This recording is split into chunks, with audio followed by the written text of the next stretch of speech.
Okay, we have finally figured out who's good. How is it already Christmas?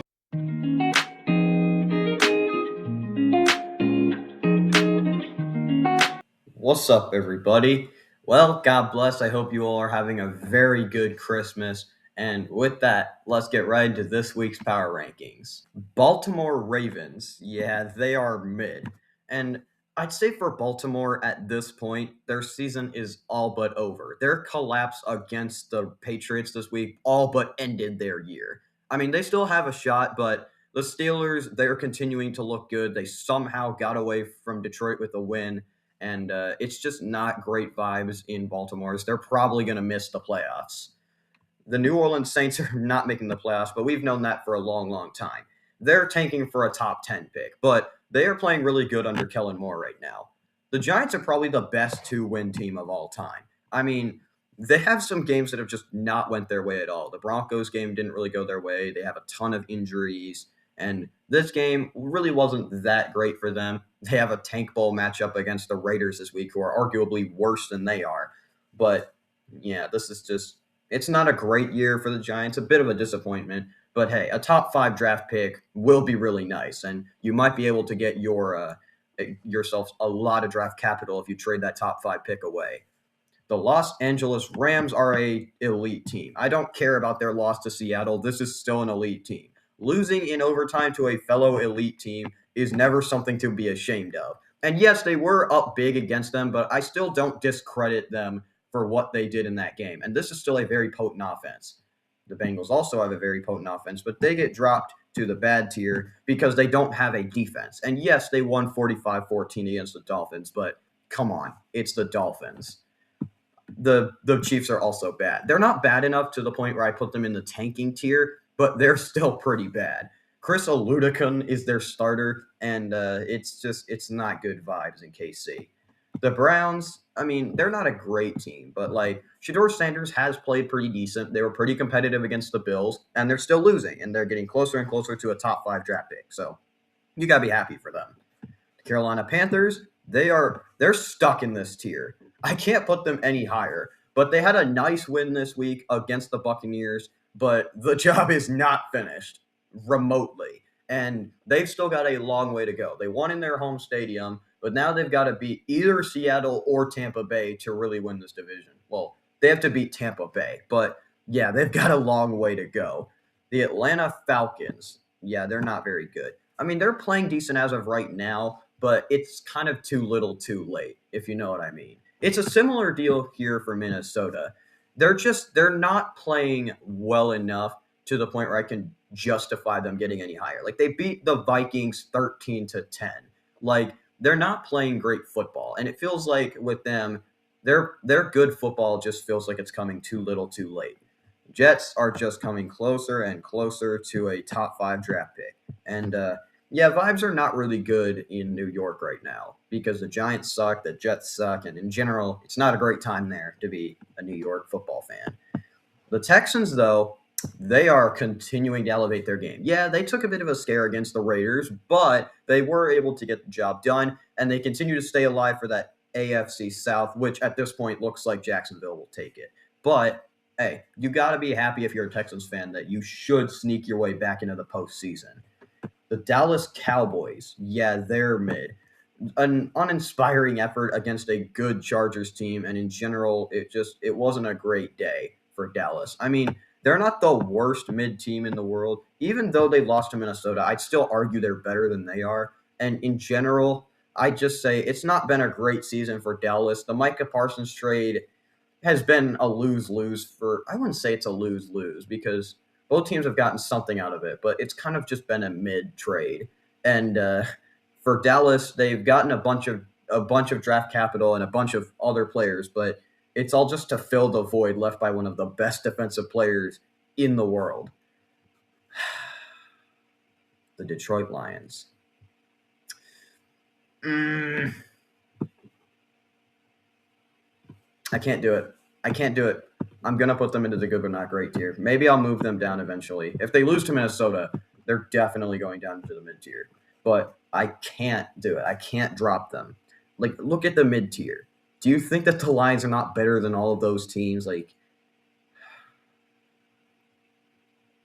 I'm just sad at this point, man. I'm just sad. Like the week has gone on. I don't know how I felt about the refs this week, but at the end of the day, we never deserved to win that game. We got outplayed by a team that was just better than we were on all fronts. It's disappointing at this point, man. Like at this point, what left do I have to hold on to? Like we're probably not making the postseason. It's not been a good year. All right. On a more positive note, the Eagles will definitely be making the postseason this year, and their offense has looked better the last 2 weeks against two bad teams, and that's exactly what you want to see from them, just progress. And hey, we're getting somewhere with this team. The Bears, yeah, at this point, they pretty much have the NFC North locked up. Like, this is a really difficult division, but if they beat either the 49ers or the Lions, they win the division. And yeah, they pretty much have this division locked down. And it's kind of sad. The Commanders are not good. They didn't really put up any fight against Philadelphia. I'm going to go ahead and drop them to the tanking tier. And they're just not good on any front, really. Yeah, the Dolphins, they're really bad, but I can't quite put them into the tanking tier because this bad tier is right about where they deserve to be.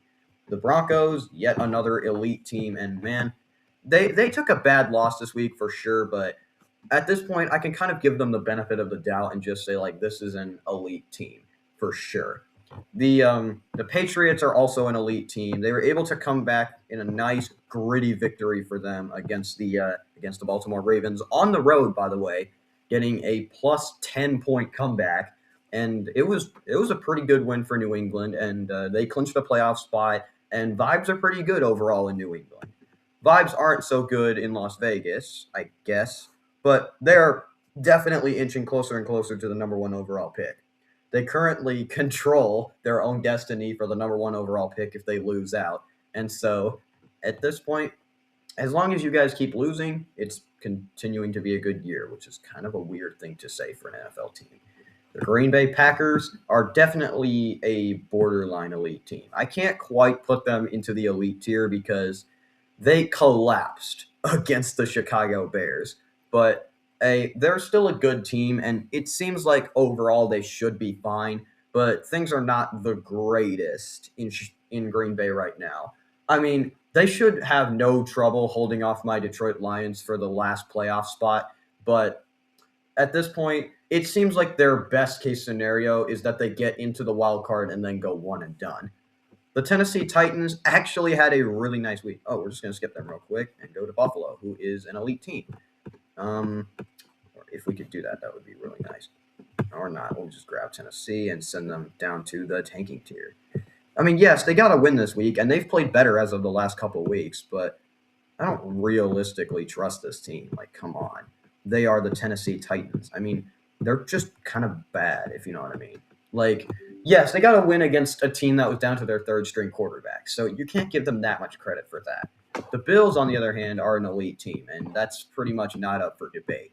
And the thing about the Bills is they still have a shot technically at the division, but it really belongs to New England at this point. The Arizona Cardinals, yeah, they're tanking. They're not a good team. We all really know that at this point. And I'm not sure if they got a win this week. I don't think they did, but the vibes in Arizona are not good. They're probably moving on from Kyler Murray after this year, who I do like, but is overall just not a great QB right now. And yeah, vibes are not that great in Arizona. As for the Colts, they are a mid team. I'm gonna say they're right above Minnesota, but I think for this team, the loss of Daniel Jones basically completely killed off their year. And yes, Philip Rivers was a really fun story, but in all honesty, he's still kind of washed up, and he was definitely not the answer for this Colts team that needed something in order to stay alive. And at this point, they're pretty much eliminated. I think mathematically they still have a shot, but at this point, they can't. They're not a real team or a real contender for the playoffs. The 49ers, on the other hand, are definitely up there as one of the teams that could really make a push for the number one seed is still in their control somehow, some way. If they win out, they get the number one seed. I don't think that's going to happen, but it still is possible. The Pittsburgh Steelers, on the other hand, I think for them, I mean, they got a decent win over Detroit this week. I don't know. Some people say they got bailed out by the refs. I just say the Lions didn't really play that great the whole way through. I wouldn't say we got dominated, but like our offense didn't really show up until the fourth quarter, and our defense didn't really show up in the second half period. So that was just kind of frustrating, you know. And the Steelers, they took advantage of that. There was a lot of crappy things that went the Steelers' way in this game, and that's just how they pulled out the W. But somehow, some way, Mike Tomlin got to another winning record, and the division is basically theirs. So I don't know what to say about the Steelers team at this point. The Jacksonville Jaguars are definitely an elite team. I'm going to put them above the team that they just beat because, man, Jacksonville's been pretty hot as of late. The Los Angeles Chargers, who I just put over here, are in a borderline elite team. They had a pretty decisive win against the Cowboys, and I think they have locked up a playoff spot. At this point, they're probably going to have to settle for a wild card spot and going on the road against the Steelers, and that's definitely not the worst case scenario. They should probably beat the Steelers. Probably. The Buccaneers are spiraling out of control. Like it is kind of a disaster what is unfolding there in Tampa Bay. But at this point, if Tampa Bay could somehow manage to win that division, this season could be a win for them. And if I could get this stupid team to move into my tier list, that would be really nice. But thank you for watching. God bless. And with that, peace!